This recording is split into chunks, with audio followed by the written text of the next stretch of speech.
Activez vos synapses. Activez vos synapses.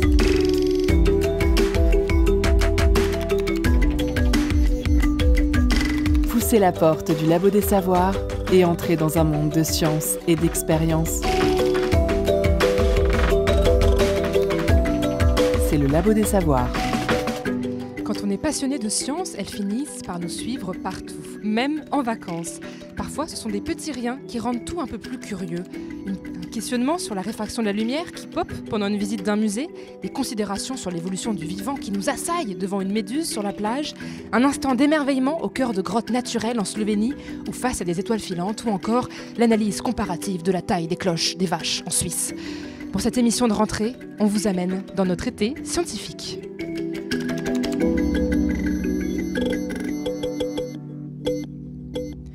Bienvenue dans cette première émission de la saison 2023-2024 du Labo des Savoirs. Et quoi de mieux pour reprendre les émissions de vulgarisation et de médiation scientifique qu'un enregistrement à la fac de sciences de Nantes Université. Nous avons délocalisé nos studios sur le campus pour proposer un enregistrement en public, accessible à tous et à toutes, et surtout aux curieux et aux curieuses. En plateau et à distance, les chroniqueurs et chroniqueuses du Labo des Savoirs, j'ai nommé Jérémy, Julie, Aurore, Célie, Sacha, Marie et Yeltaz. Bonjour les amis, merci d'être avec nous. Salut. Bonjour. À la réalisation de cette émission de rentrée, l'incroyable Dounia 16, rédactrice en chef du Labo des Savoirs. Et on commence tout de suite avec une pépite. Le son des sciences au Labo des Savoirs.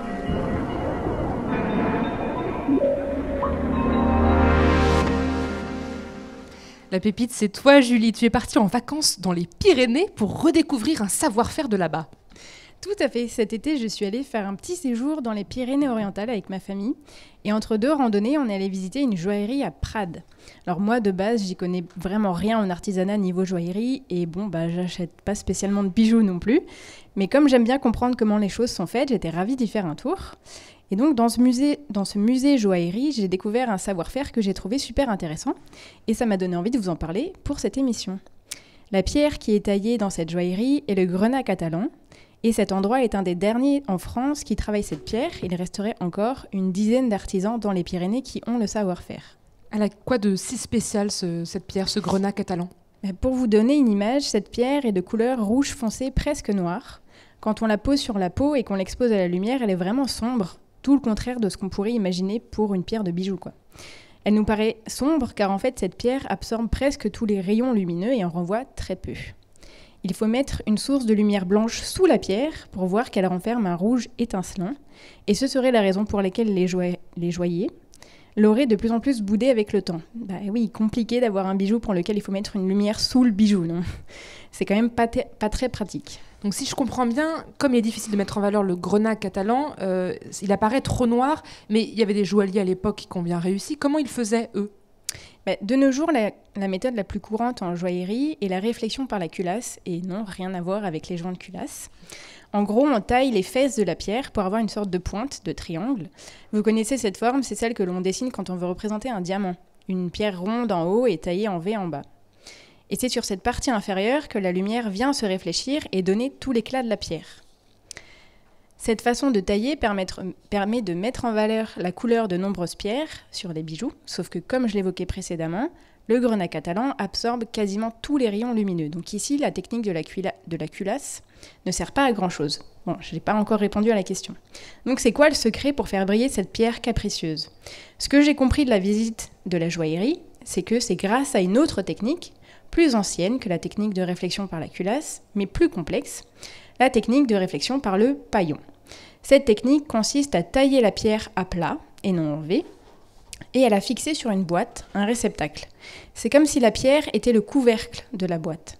Cette boîte, d'ailleurs, on l'appelle le chaton. Voilà, je trouvais ça mignon. C'est vrai que c'est mignon. Et en fait, petit twist, c'est que les artisans viennent poser au fond du chaton un miroir. Ce miroir, c'est le paillon.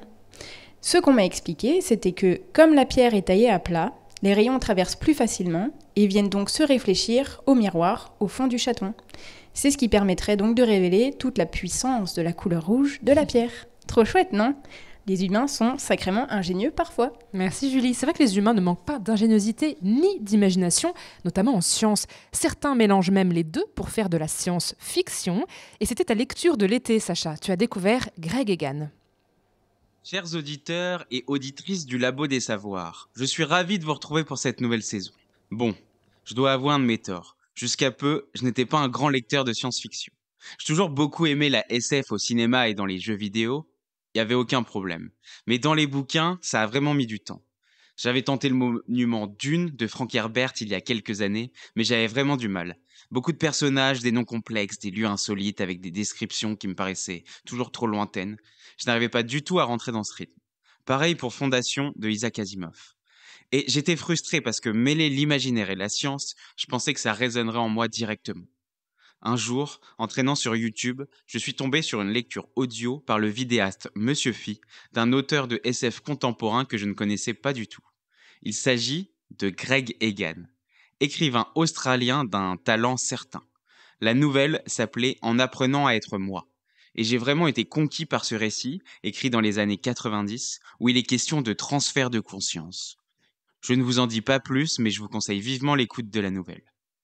Alors, l'année dernière, lors du festival de science-fiction des Utopiales à Nantes, en me baladant au stand des bouquins de SF d'occasion, je suis tombé sur un roman de ce même Greg Egan. Le titre, Terranésie. Ça me disait rien du tout à l'oreille. Bon, je l'achète pour 3 fois rien et je le laisse traîner plusieurs mois sur mon étagère. Cet été, lors d'un moment d'ennui au soleil, j'attrape le roman et je plonge à l'intérieur. Et là, j'ai vraiment pris une claque. Bon, je rentre dans le vif du sujet. L'histoire s'ouvre sur une île, perdue et sauvage au milieu du Pacifique, au large de l'Indonésie. Nous suivons le jeune Prabir. Il a 9 ans et il vit ici avec ses 2 parents, biologistes indiens très amoureux, et sa petite sœur Madhusri. Les enfants vivent dans une harmonie totale avec la nature. Heureux, ils se baignent des heures dans les vagues turquoises et jouent de leur imagination en s'inventant des histoires. Le jeune Prabir a un esprit très développé, une réflexion intense sur ce qui l'entoure et une curiosité scientifique débordante. Leurs parents ont construit une hutte à papillons où ils peuvent effectuer leurs travaux de biologie. Ici, ils étudient une espèce particulière, d'une beauté resplendissante qui ne devrait pas exister. Et là, on touche au cœur du roman. Ce papillon, selon la théorie de l'évolution de Charles Darwin, théorie qui fait l'unanimité des sciences du vivant depuis plus d'un siècle, vient bouleverser ses fondements. En science, une théorie n'est vraie que lorsque rien ne la contredit par l'expérience. Mais avant qu'on ait le pourquoi du comment ce papillon peut exister, la guerre éclate. Après plusieurs péripéties, Prabir et sa sœur se retrouvent à vivre à Toronto, au Canada, loin de leur idylle d'enfance et de leurs parents disparus. Ils découvrent la rude expérience du monde moderne et ses contradictions idéologiques. 2 décennies plus tard, Madhusri, devenue étudiante en biologie, part dans une expédition scientifique proche de leur île natale que Prabir avait enfin nommée Terranésie. Prabir tentera de poursuivre sa sœur sans que celle-ci ne le sache et non sans difficulté. Car il se pourrait bien que l'anomalie évolutive du papillon se soit répandue, ce qui pourrait chambouler les écosystèmes, voire le sort de l'humanité. Greg Egan est réputé pour être un auteur difficile d'accès. Il écrit de la hard SF, c'est-à-dire de la science-fiction empreinte de sciences dures. La hard SF n'est jamais trop loin d'un futur plausible en fonction de l'état actuel des connaissances lors de l'écriture, ici en 1999. On se laisse porter tout de même par ce récit. Bon, quelques notions en biologie évolutive et en génétique sont une grande aide pour plonger dans certains aspects de cette aventure, qui est mystérieuse d'un point de vue scientifique, philosophique et profondément humaine. Pour revoir les bases, n'hésitez pas à écouter nos émissions qui vous donneront les clés nécessaires pour découvrir le grand Greg Egan. Alors, maintenant que la SF littéraire s'est débloquée pour moi, je vais pouvoir explorer tous les continents que je n'ai pas encore visités. Sur ce, il me reste à vous souhaiter une bonne rentrée et une bonne nouvelle saison au Labo des Savoirs. Merci Sacha. Un peu de musée, un peu de lecture, les vacances scientifiques se profilent bien. Et on reste sur les aventures de l'été avec Yeltaz qui nous rejoint pour sa première chronique au Labo des Savoirs. Bravo à lui. Alors Yeltaz, cet été, toi tu étais à la plage sur notre belle côte atlantique, c'est bien ça ? Et oui Sophie, et il m'est arrivé 2 fois de croiser un petit animal marin bien mystérieux, le cténaire. Le cténaire, c'est un organisme de forme parfois presque sphérique, parfois ellipsoïde, mais souvent simplement différent, difforme, rythmé par les pressions océaniques. Le cténaire est un organisme gélatineux, donc très proche des méduses, mais à ne pas confondre avec ces dernières, les cténaires étant parfaitement inoffensifs pour nous. Pour différencier les deux, le cténaire ne présente pas d'ombrelle, c'est le nom de l'espèce de chapeau qu'il y a sur les méduses. Son organisme présente une forme que l'on pourrait donc qualifier de continue, un petit peu comme un emballage plastique fermé qui flotte. Et bien que le cténaire puisse parfois être accompagné de filaments, ceux-ci ne sont pas urticants, juste collants. Ils servent à amener ses proies vers sa bouche et ses organes digestifs. Ces organes digestifs, qui sont d'ailleurs disposés en forme de peigne, ce qui lui a donné son petit nom scientifique de cténophore, peigne se disant cténos en grec ancien. C'est donc un petit animal qui ressemble à des méduses, mais il n'en est pas et il ne pique pas. C'est ça. Normalement, il n'est pas simple d'observer un cténaire à la surface de l'océan. Car, en plus de sa petite taille, généralement quelques centimètres de long, il est translucide et très souvent incolore. Par contre, les photographes marins adorent les rencontrer en profondeur, car de nombreuses espèces sont bioluminescentes. Par ailleurs, je vous invite à aller voir leurs clichés sur internet simplement en tapant cténaire, C-T-E accent aigu, N-A-I-R-E sur un moteur de recherche, pour vous rendre compte de la lumineuse beauté de ces organismes. Mais alors comment ça se fait que tu sois tombé toi sur ces organismes qui sont si discrets et surtout là tu les as trouvés à la plage ? Ce n'est pas tellement un hasard. Si vous êtes allé sur une plage française au cours de ces dernières vacances d'été, il ne serait d'ailleurs pas étonnant que vous aviez aussi rencontré des méduses. Peut-être même en avez-vous confondu avec des cténaires. Ces deux groupes d'organismes proches ont beaucoup proliféré ces dernières années, notamment dans l'Atlantique Nord ou la Méditerranée. En cause, plusieurs facteurs. Tout d'abord, la hausse de la température des eaux entraîne de nombreuses espèces animales et végétales marines à conquérir de nouvelles régions des océans jusqu'ici invivables. Les méduses ou les cténaires profitent quant à eux aussi de la disparition de certains prédateurs. Les saumons et les maquereaux souffrent de la surpêche, et les tortues marines sont également menacées, notamment par la pollution plastique. Et pour couronner le tout, méduses et cténaires sont tous les deux plus résistants à des paramètres de dégradation des océans, comme par exemple la désoxygénation. Mot difficile à dire, je te l'accorde. Il est donc probable que ces espèces molles, qui s'adaptent facilement aux températures chaudes et aux océans plus acides, continuent de se multiplier dans les années à venir. Encore une preuve, s'il en fallait une, que le changement climatique impacte tout, même nos vacances à la mer. Merci Yeltaz pour cette première chronique de l'été. Et pour ceux qui ne sont pas partis en vacances à la mer ou ailleurs, voici une petite pause musicale pour se remettre un petit peu dans l'ambiance. On écoute Coco de cuir de Bleu Jean Blue et on revient juste après.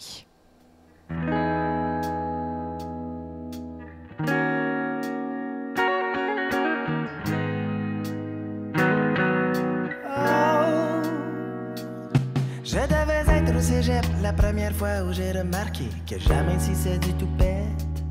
Mes chums avaient du fun à me dire que je serais chauve avant la quarantaine. Mais ils n'avaient pas tort quelques années plus tard, à mon anniversaire de 27. Je soufflais les bougies peignées comme un kiwi et ça faisait finalement mon affaire. J'avais broyé trop de noir. Le Labo des Savoirs. Émission activatrice de synapses. Vous êtes bien à l'écoute du Labo des Savoirs et de sa première émission de la saison. Pour cette rentrée, nous sommes en direct de la fac de sciences de Nantes Université avec les bénévoles de l'asso et en public. Bonjour le public. Bonjour. J'espère qu'on vous entend. Vous êtes là, vous nous écoutez tout sages assis et c'est super de faire ça en public et de voir des gens qui nous écoutent quand on parle. On a l'impression de dire des trucs intéressants. Bon, cet été, certains d'entre vous ont probablement flâné dans les musées. Vous êtes allés dans les musées ou pas ? Bah oui, Julie, oui. Elle dit oui. Aurore aussi? Oui, aussi. Yeltaz? Je sais plus. Je D'accord. crois. L'été est trop loin déjà. Ouais. Julie, toi, t'es allée dans les musées, hein, on l'a vu tout à l'heure. C'est C'était... ça. Si vous avez écouté la première partie de cette émission. Et t'as fait d'autres musées que celui de la joaillerie? Est-ce que j'ai fait d'autres musées que celui de la joaillerie? Eh ben, je crois que je m'en souviens plus non plus. Bah ouais, mais les vacances sont trop loin, c'est pas possible. Bien sûr. Bon, et bah, en tout cas, moi aussi, je suis allée dans des musées, j'ai appris plein de trucs, je vous raconterai ça juste après. Mais en France, il y a un musée, il est difficile de trouver un musée sur un sujet particulier, le féminisme. C'est galère parce qu'il n'y a pas de musée pour l'instant qui en traite, mais c'est bientôt fini, et c'est Jérémy qui va nous raconter tout ça. Tout à fait. L'initiative du musée a reçu un coup de projecteur sur les réseaux sociaux cet été via un appel à collecte d'objets en vue d'une exposition. L'objectif ? Réunir du matériel militant ayant été utilisé dans les manifestations féministes en vue d'organiser une exposition en 2024 intitulée « Les femmes sont dans la rue ». J'ai eu le plaisir d'en discuter avec Christine Barr, professeure d'histoire contemporaine à l'Université d'Angers. Christine Barr mène ses recherches sur des questions liées au féminisme, à l'antiféminisme, aux femmes et au genre. Elle co-préside l'association Afémuse, l'association de préfiguration du musée des féminismes à Angers. Cette exposition sera la première organisée par le musée. Je lui ai demandé de nous en dire plus sur cette collecte. Alors, il s'agit pour le moment plutôt de badges, de banderoles, de t-shirts, énormément de t-shirts, on s'attendait pas à en avoir autant. Puis on peut imaginer encore d'autres choses, des petits objets faits maison ou bien au contraire ayant une visée plus de communication pour des associations. Et ce qu'on voudrait, c'est que chaque objet soit accompagné d'un récit, que la personne, alors généralement des femmes, nous explique un peu l'histoire de l'objet, de son rapport à l'objet. Est-ce qu'il a été autoproduit ou acheté, ou dans quel cadre il a été utilisé, pour quelle manifestation évidemment, où et quand. Et on espère aussi sortir d'une histoire parisienne. Par exemple, les féministes lilloises de chez Violette sont très actives pour recueillir ces objets et les récits qui vont avec. Alors les récits, soit on les écrit, soit ils sont audio, soit ils sont audiovisuels si la personne accepte d'être filmée. Et on a vraiment besoin de cette contextualisation pour donner une histoire à l'objet. Sinon, l'objet, il se retrouve un petit peu, voilà, dans une série, un petit peu anonyme. Et on voudrait donner de la chair à ces objets, montrer, par exemple, les associer à des photographies des manifestations où ils ont été utilisés. Pourquoi chercher à tout prix de collecter des objets ? Ce sont des objets qui serviront pour écrire l'histoire des féminismes. C'est pas ce à quoi on pense en premier lieu quand on fait de l'histoire. On utilise plutôt des archives classiques, mais quand même, les objets ont leur place. Ce sont des moyens de communication, souvent très symboliques, parfois attachants, très créatifs, avec des codes couleurs, avec des modes aussi militantes. Donc, on a envie de reconstituer tout ça, le langage militant à travers les objets. Les langages militants, parce que on peut aussi comprendre que les différents courants du féminisme ne s'expriment pas de la même manière avec les objets. Christine Barr complète cette réponse en évoquant les visites déjà organisées au Centre d'archives du féminisme. Mais c'est aussi une confrontation émotionnelle.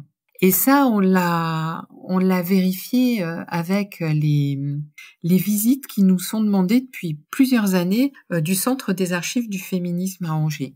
Et nous, au début, on se disait, qu'est-ce qu'on peut bien montrer? Ce sont des paquets d'archives dans des compactus, dans les réserves de la bibliothèque.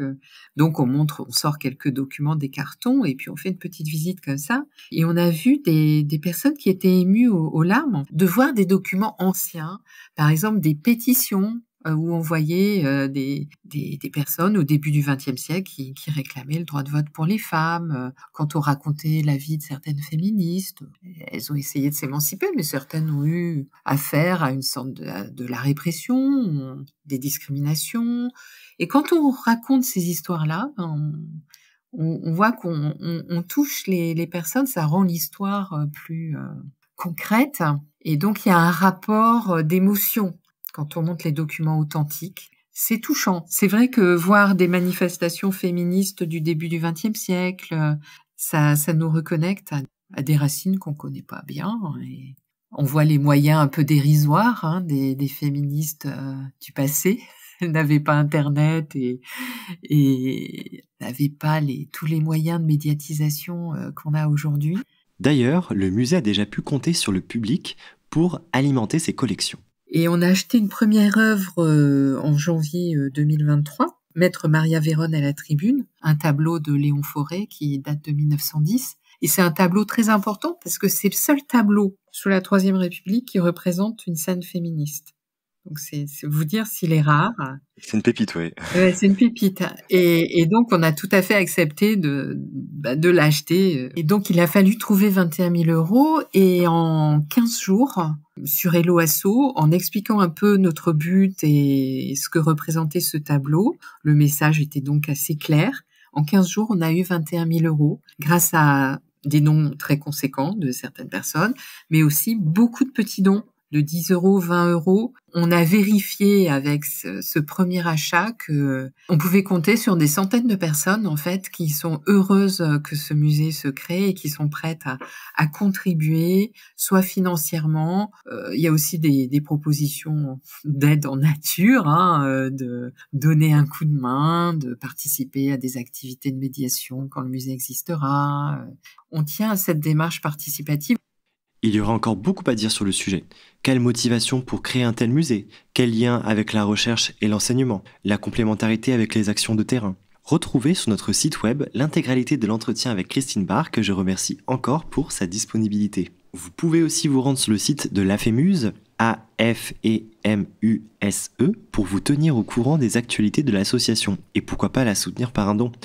Rendez-vous en 2024 pour l'exposition Les femmes sont dans la rue, travaillée par l'historienne Ludivine Bantini. Cette exposition sera accompagnée de multiples événements et parutions diverses. Gardez les oreilles bien ouvertes. Merci Jérémy pour toutes ces infos. On a hâte de découvrir ce musée des luttes féministes. Je rappelle que l'entretien que tu as eu avec Christine Barr sera disponible sur notre site labeaudesavoirs.fr. N'hésitez pas à y faire un tour. Petit changement d'ambiance et de paysage. Commençons par une question à notre assemblée, puisqu'on est en public, on en profite. Quand vous partez en vacances, est-ce que vous aimez plutôt tout programmer en avance ou vous êtes plutôt du genre à vous laisser porter, improviser au fur et à mesure? Me laisser porter ici, j'entends. Programmer de ce côté-là, ouais. Ça fait des plannings et ça lit les guides du routard. Moi, je suis team guide du routard. Alors toi, Aurore aussi, t'es team guide du routard. En tout cas, tu planifies, c'est ça? Ah ouais, moi, j'adore tout contrôler. D'habitude, je suis du genre à tout préparer à l'avance. Je fais une tonne de recherches. Je sais, c'est pénible. Mais cet été, j'ai été invitée par une amie à découvrir la Slovénie. Et du coup, elle m'a proposé un super planning pour toute la semaine. Et pour une fois, je me suis laissée guider. Au programme, on avait une journée qui était prévue pour visiter des grottes. Alors, comme j'ai fait des études en géologie, j'adore les cailloux. Donc, voilà. Là, avant de continuer, je vais faire un tout petit aparté. Est-ce que vous saviez qu'en géologie, quand on découvre un type de roche, souvent, on leur donne le nom de l'endroit où elles ont été observées la première fois? Par exemple, le Jurassique, ça vient des calcaires et des terrains du Jura. Il y a un âge géologique qui s'appelle l'Oxfordien. Pouvez-vous deviner d'où ça vient? Oxford, bah oui, voilà. Donc là, il va falloir que vous reteniez juste que les géologues, ils n'ont pas trop d'imagination. Alors je vais revenir à mes fameuses grottes, et donc juste avant de partir, mon amie a dit un mot magique qui a fait battre mon petit cœur de géologue. Elle a dit le mot karst. Alors là, je vais en profiter qu'on est en public. Est-ce qu'on a des étudiants en géologie ici? Il y a beaucoup de noms là, malheureusement. Là, aucune main se lève. Tu vas apprendre des trucs. Alors du coup, vous n'avez sûrement jamais entendu parler d'un karst? Non plus. Alors, un karst, c'est une structure géologique. Alors, surtout, ce que j'ai compris quand elle a prononcé le mot karst, c'est que nos amis géologues qui n'ont pas trop d'imagination, devinez pourquoi ils ont appelé ça comme ça. Oui, j'ai découvert que la région de Karst, c'est un plateau qui se situe entre l'Italie, la Croatie et la Slovénie, du coup. Mais alors, du coup, c'est quoi un karst, Aurore? Alors, un karst, c'est un paysage qui est le résultat de l'érosion de roches solubles, donc principalement des calcaires. On va parler de processus karstiques ou de karstogénèse. Et en gros, ça donne des paysages un peu torturés et plein de trous comme un gruyère. Donc, il y a beaucoup de grottes dans ces paysages-là. Et celles qu'on est allé visiter, elles s'appellent les grottes de Postojna. Elles sont composées d'environ 25 km de galeries qui ont été creusées dans le passé par une rivière souterraine. Alors la visite, elle démarre par une promenade en petit train sur 2,5 km qui s'enfonce dans la roche. Et ensuite, on a une balade d'environ 1 heure à pied et on revient par le petit train. C'est une des plus grosses attractions touristiques de Slovénie. Donc si vous allez par là-bas, c'est le truc à faire. Et accessoirement, c'est les grottes les plus visitées d'Europe. Alors il faut dire que ça fait environ 185 ans qu'on peut les visiter, rien que ça. Et on sait qu'elles étaient déjà occupées par des hommes préhistoriques. On a même retrouvé un graffiti daté de 1213. Donc voilà. Aujourd'hui, les grottes ont été visitées par plus de 38 millions de visiteurs. Elles abritent une salle de concert qui peut accueillir 10 000 personnes. Et également le seul bureau de poste souterrain au monde. Et en ce qui concerne la visite elle-même, laissez-moi vous dire que c'était vraiment magnifique. Les différentes salles du réseau souterrain présentent des tonnes de stalactites et de stalagmites de formes et de couleurs très variées. Est-ce que tu veux nous parler rapidement des stalactites et des stalagmites de mémoire ? De mémoire, je vais essayer parce que j'ai pas de notes là. Donc en fait, les stalactites et les stalagmites sont formés par l'eau qui percole à travers les roches. Donc l'eau, elle est enrichie en CO2. Elle est un petit peu acide et elle dissout les roches au passage. Et du coup, le calcaire va se former en fait quand les gouttes traversent la roche, quand elles ressortent. Donc c'est ça qui forme les stalactites et les stalagmites. Donc dans ces grottes-là, les stalactites et les stalagmites poussent d'à peu près 1 cm par siècle. Voilà. C'est pas rapide. Donc on a des formes variées, des couleurs variées qui vont dépendre de la composition chimique de l'eau. Ça devait être absolument magnifique à voir. Tu décris un peu un paysage fantastique. Est-ce qu'il y avait des animaux un peu fantastiques aussi qui vivent dans ces grottes-là ? Ah bah bien sûr. D'ailleurs, on peut visiter une super exposition qui présente tous ces organismes cavernicoles. Donc des chauves-souris, des insectes, des moules d'eau douce, des petits crustacés et des araignées. Mais la star de ces grottes, c'est le proté-anguillard, ou baby dragon, car la Slovénie, c'est la terre des mythes sur les dragons. Alors, je vais vous le décrire un peu pour que vous voyez à quoi ça ressemble. Il est du même ordre que les tritons et les salamandres. Ça ressemble au croisement entre un axolote et une anguille. Il fait 20 à 30 cm de long, il est fin, blanc, avec des branchies externes roses. Et il a des pattes très fines qui ne doivent pas lui servir à grand-chose parce qu'il nage comme une anguille. Ses yeux ne sont pas très visibles parce qu'ils sont sous une fine couche de peau. Mais bon, c'est pas grave parce qu'il vit dans le noir. Et il a tout un tas d'autres récepteurs qui lui permettent de s'orienter et de trouver sa nourriture. Les scientifiques s'intéressent à lui parce que, comme l'axolote, il a une capacité de régénération incroyable. Il peut faire repousser ses membres et vivre jusqu'à, on estime, 100 d'années. Malheureusement, il est menacé d'extinction parce qu'il est adapté à des conditions de vie extrêmement spécifiques et donc il est très sensible aux polluants et à tout changement environnemental. Alors bon, vous l'aurez compris, les grottes de Postojna, c'est un lieu très touristique, mais il s'agit surtout et avant tout d'une merveille naturelle que je vous recommande vivement de visiter si vous passez dans la région de Karst. Des baby dragons et des grottes qui ont hébergé nos ancêtres de la préhistoire, bah oui, ça donne envie. Merci Aurore pour la visite, c'était chouette. Moi aussi, je suis allée visiter des grottes. C'était un peu moins loin, c'était en France, c'était en Dordogne, dans la vallée de la Vézère. Je ne sais pas si vous connaissez, c'est aussi surnommé la vallée de l'homme. C'était un voyage dans le temps absolument incroyable et ça m'a permis de réaliser 2 choses qui m'ont vraiment frappée. La première, c'est que les artistes qui ont peint les grottes il y a 20 000 ans, c'est des homo sapiens comme nous.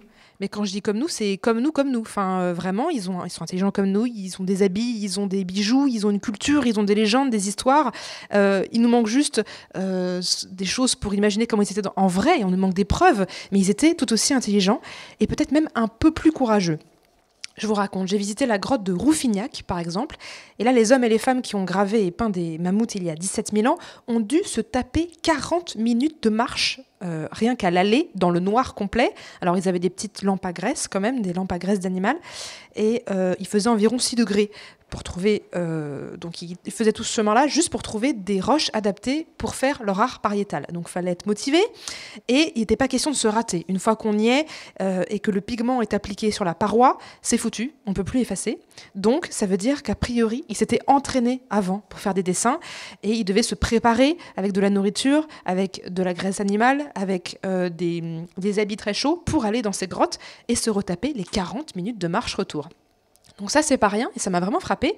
Deuxième chose que j'ai appris pendant ces vacances, c'est qu'il me manquait une notion de temps absolument cruciale. Je veux dire que l'époque où l'humain cultive des céréales, habite en ville, construit des pyramides et joue sur sa Game Boy dans un immeuble, c'est une infime partie de son histoire. Quand on regarde sur une frise chronologique, les Homo sapiens ont passé des milliers d'années à vivre dehors ou dans des huttes, d'ailleurs, on ne sait pas trop, et pas dans des grottes. Hein. Les hommes des cavernes, ça n'existe pas. Ils venaient dans les cavernes que pour leur art pariétal. Donc pendant très longtemps, hein, les hommes, c'était des petits groupes sociaux nomades qui étaient en adéquation avec les ressources qui étaient proposées par leur environnement. Et il y a tellement de temps qui se sont passés dans cette situation-là, dans cette configuration, qu'il y avait différentes cultures humaines préhistoriques. Alors ça, je ne savais pas du tout. Et pour chaque culture, il y avait des courants artistiques, des méthodes de chasse ou de taille complètement différents. Alors si vous êtes curieux et que vous voulez aller sur un site un peu accessible, je vous conseille Wikipédia, hein, c'est quand même pas mal. Il y a un nombre de pages Wikipédia sur des cultures préhistoriques, on s'y perd, c'est totalement dingue. Je vais vous en citer quelques-unes. Par exemple, la culture moustérienne. C'était il y a 200 000 ans et ça correspond à des méthodes de taillage de pierre par débitage. Et c'était partagé et par Néandertal et par Sapiens qui ont cohabité. Une autre culture, c'est la culture de Hambourg, il y a 15 000 ans. Donc on se rend compte, hein, 200 000 ans, 15 000 ans, il y a quand même un énorme gap. Donc c'est bien plus récent et ça correspond à des chasseurs et des chasseuses de rennes en Europe du Nord. Ou encore les Magdaléniens et les Magdaléniennes, qui étaient des artistes reconnus, environ il y a 17 000 ans, et qui ont beaucoup d'outils gravés qui nous sont parvenus et de peintures pariétales, donc différentes cultures et des échanges entre les cultures d'humains. Je trouve ça absolument fascinant. Bref, un voyage dans le temps au cœur de mon mois d'août, qui m'a plusieurs fois donné envie d'aller vivre dans une cabane en peau de mammouth dans un paysage sans trace humaine, mais je suis de retour parmi vous et pour le Labo des Savoirs. Je vous laisse avec toutes ces images un petit peu préhistoriques en écoutant Forest Zone de Mémotone et on revient juste après.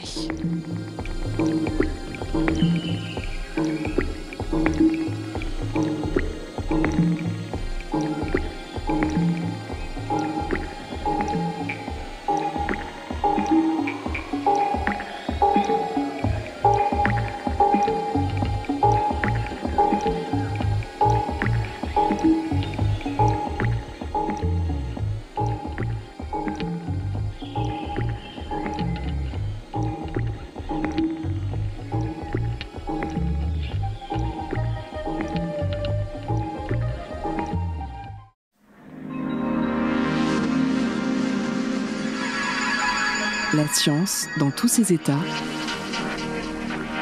au Labo des Savoirs.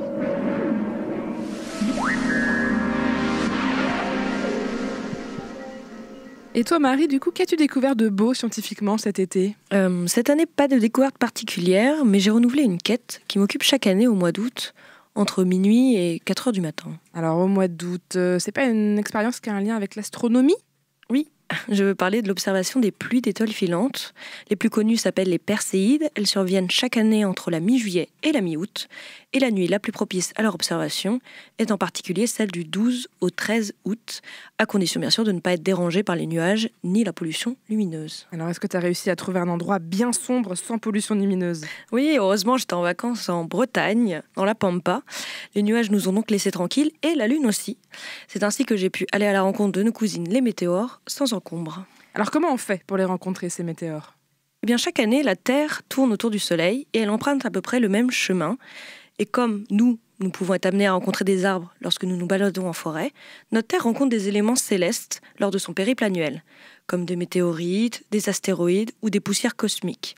Ces éléments sont plus ou moins concentrés selon les endroits, et les sillages de comètes sont par exemple des endroits propices au regroupement de poussières. Alors du coup, les étoiles filantes ont un lien avec les comètes ? Indirectement oui, parce qu'une comète est un petit corps céleste constitué d'un noyau de glace et de poussière qui gravite autour d'une étoile avec une trajectoire ellipsoïdale. Comme la Terre, cette comète est plus ou moins proche de son étoile au cours de son orbite. Lorsqu'elle s'en rapproche, elle se réchauffe. Cela génère une fine atmosphère brillante constituée de gaz et de poussière. C'est la queue de la comète. Et sur son trajet, la queue de la comète laisse s'échapper une traînée. Elle sème en fait une partie de ses poussières et de ses cailloux sur son trajet. Notre Terre rencontre alors ses poussières et paf, ça fait des chocs à pic. Des étoiles filantes. T'es en train de me dire que les poussières se transforment en lumière lorsqu'elles entrent en contact avec l'atmosphère terrestre, c'est ça ? C'est bien ça. Les débris de comètes se déplacent à une vitesse relativement rapide, environ 50 à 60 km par seconde, ce qui fait environ 210 000 km par heure. Leur collision avec notre atmosphère se fait donc à pleine balle, et cela engendre deux réactions physiques successives. La première, c'est la vaporisation. Les débris de comètes changent d'état physique. Elles passent de l'état solide à l'état gazeux lors de la collision. La seconde réaction, c'est l'ionisation de l'atmosphère, de l'air. Lorsque la poussière percute notre atmosphère, les molécules qui la constituent sont compressées, ce qui modifie leur nature. Elles perdent ou gagnent des électrons et se chargent. Elles forment alors un gaz très chaud, ionisé et lumineux, qu'on appelle plasma. C'est notre étoile filante en fait. Et contrairement aux météorites dont on peut observer des fragments sur Terre, l'étoile filante est entièrement vaporisée au-dessus de nos têtes, à une altitude d'environ 85 à 120 km. Pas de risque donc qu'elle nous tombe dessus. Mais pour voir de si loin, ces grands jets lumineux, ces débris doivent être très très gros. En fait, pas du tout. Dans 99% des cas, leur taille est comprise entre 1/10 de millimètre et quelques dizaines de millimètres. Ces poussières font en réalité la taille d'un grain de sable à celle d'un petit pois. Les essaims qui percutent notre Terre mesurent à peine 1 cm de diamètre. C'est magique, non ? Qu'une aussi petite chose entraîne de si grandes traînées lumineuses. Donc un conseil, si vous voulez continuer à rêver grand, gardez la tête dans les étoiles. Merci Marie pour cette chronique qui nous donne envie de partir à leur rencontre. Bienvenue au Labo des Savoirs. Attention, recherche en cours. Et vous, est-ce que vous avez pu observer les étoiles filantes cet été ? Aurore, je crois que oui. Oui, justement, oui. Alors, fun fact, j'ai porté des lunettes pendant 20 ans.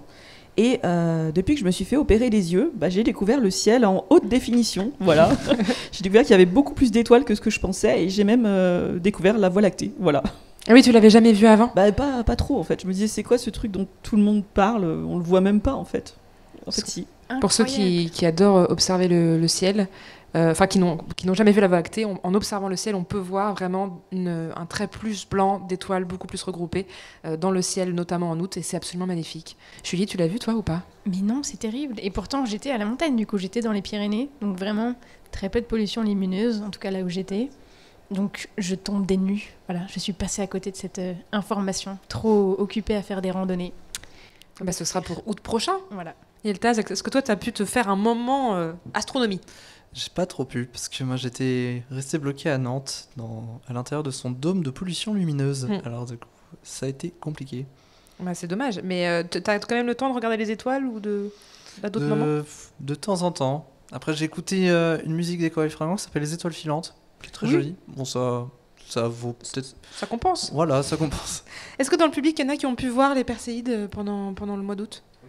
Oh là, il y a plein d'hochements de tête. Est-ce qu'il y en a qui veulent prendre un micro et me raconter ? Assis-toi. Ok. Moi j'étais parti pile poil à la bonne période en fait, dans les Pyrénées aussi. À Bolquière, c'est vers une station de ski. Voilà, il y a un super petit étang à Bolquière, entouré de sapins. Et avec des copains, on s'est couché là et on a regardé les étoiles filantes. C'était génial.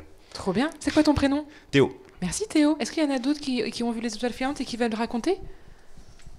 Moi aussi j'ai pu voir les étoiles filantes. Moi j'étais à Perros-Guirec en Bretagne et c'était avec mon meilleur ami, on s'est bien amusé.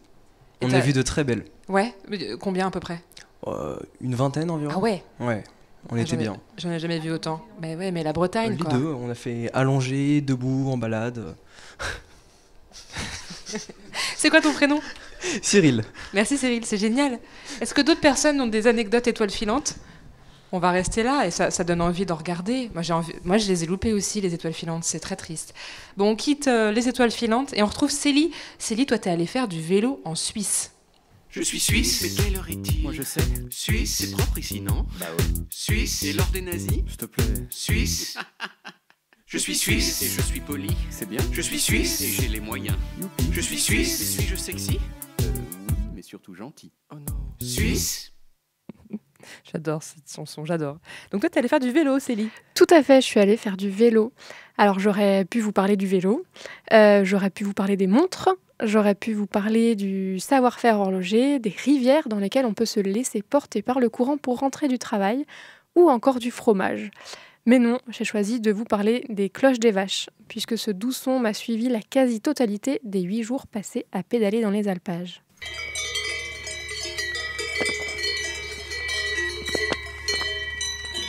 Voilà quelques observations que nous avons pu faire déjà sur place. 1. Toutes les vaches n'ont pas la même taille de cloche. Celle-ci est généralement proportionnelle à leur taille. 2. Les fermes et les maisons exhibent avec fierté des cloches sur leurs murs, plus ou moins grosses. 3. C'est bruyant, mais c'est joli. De ces observations, des interrogations sont nées, bien évidemment. Est-ce que toutes les vaches d'un même troupeau ont des cloches accordées pour qu'on puisse les repérer facilement ? Si oui, comment est-ce qu'on accorde une cloche ? Est-ce que les éleveurs reconnaissent leur troupeau à l'oreille ? Est-ce que ça gêne les vaches ? C'est quand même un peu lourd et puis très bruyant. Et puis d'ailleurs, comment on fabrique une cloche ? Tant de questions auxquelles je vais essayer de succinctement répondre pour étancher votre soif de savoir et votre curiosité. Alors tout d'abord, on parle plutôt de sonnailles que de cloches. Elles sont mises au cou des bovins, mais aussi des ovins et des caprins, lors des transhumances ou lorsque les bêtes sont amenées vers les pâturages. Elles servent également aux éleveurs et éleveuses à identifier leurs troupeaux, mais aussi à la cohésion du dit troupeau, puisque les cloches peuvent effectivement être accordées, par exemple entre une mère et son petit ou au sein d'un même troupeau. Bon, avant de mettre les cloches au cou des animaux, il faut bien les fabriquer. Les processus de fabrication peuvent différer en fonction des fonderies, des régions, mais globalement, voilà ce que j'ai retenu. Les forgerons ou les forgeronnes façonnent une plaque d'acier pour lui donner la bonne forme, souvent à l'aide d'un moule. Avant le début du XXe siècle, il n'y avait qu'une seule plaque qu'on repliait en deux. Après les années 1910, on forgeait des moitiés de sonnailles qui étaient par la suite soudées et rivetées, sans oublier de prévoir l'emplacement du battant de cloche à l'intérieur. Mais bon, c'est pas terminé. Une nouvelle étape, appelée le brassage, permet l'assemblage permanent des deux côtés. Elle a lieu à la forge en chauffant un métal d'apport, par exemple du zinc ou du cuivre, qui contribue à la continuité des deux surfaces. Les soudures sont ensuite meulées et une poignée est soudée en haut de la cloche pour pouvoir y accrocher le battant ? Non, ce qu'on met autour, le collier ? Le collier, voilà. D'accord, je vois. Et on polit la cloche pour lui donner un bel aspect brillant. Et voilà, maintenant vous pouvez briller en société. T'en as entendu beaucoup des cloches pendant ton séjour, même la nuit ? Pas trop la nuit, parce que les vaches dorment la nuit. Donc on s'est demandé en dormant dans les alpages si on allait entendre les cloches. Et finalement, ça s'arrête vers 22h30 à peu près. Alors moi, j'ai une question de pas sportive. Tu dis que tu as fait du vélo et que tu étais en Suisse. Moi, pour moi, la Suisse, il y a des dénivelés. Comment tu as fait avec tes cuisses pour pouvoir gravir tout ça ? Eh ben, j'ai passé du temps pas sur mon vélo. J'ai monté des trucs à pied, beaucoup. J'ai descendu des trucs à pied aussi, parce qu'on a pris des chemins avec des cailloux qui étaient beaucoup trop gros pour les roues de mon vélo et mon niveau de vélo. Et donc, j'ai été à pied. J'ai pas eu mal aux fesses, du coup, parce que pas trop de temps sur la selle, au final. Il faut savoir quand même que Célie est une très grande fan de vélo. À chaque fois que tu viens en vélo, on te voit toujours avec ton vélo ou tes sacs de vélo. Pour ceux qui veulent faire des vacances en vélo, mais qui n'y connaissent rien, est-ce que tu as des essentiels, genre des trucs que tu as appris à tes dépens et qu'il faut savoir pour un prochain été ? Ça dépend où on part, mais globalement, je pense qu'il faut pas oublier de partir avec un peu de matériel de réparation. Lors de mon premier voyage, je me suis dit, je vais prendre une pompe et des rustines, mais j'avais pas forcément de trucs pour démonter mes pneus, j'avais pas forcément une chambre à air de secours, ou même des outils. Voilà. Alors, je suis encore un peu un bébé dans la réparation des vélos, mais je pense qu'il y a 2-3 trucs auxquels il faut un peu faire attention. Ouais, donc maintenant, tu as ta trousse à outils avec toi, quoi. Oui, maintenant, je mets ma trousse à outils sur le vélo de mon compagnon de vélo. Très pratique. Comme ça, c'est lui qui porte. Très bien, ça donne envie de partir à l'aventure, en vélo ou à pied d'ailleurs. En Suisse, en tout cas, ça c'est sûr.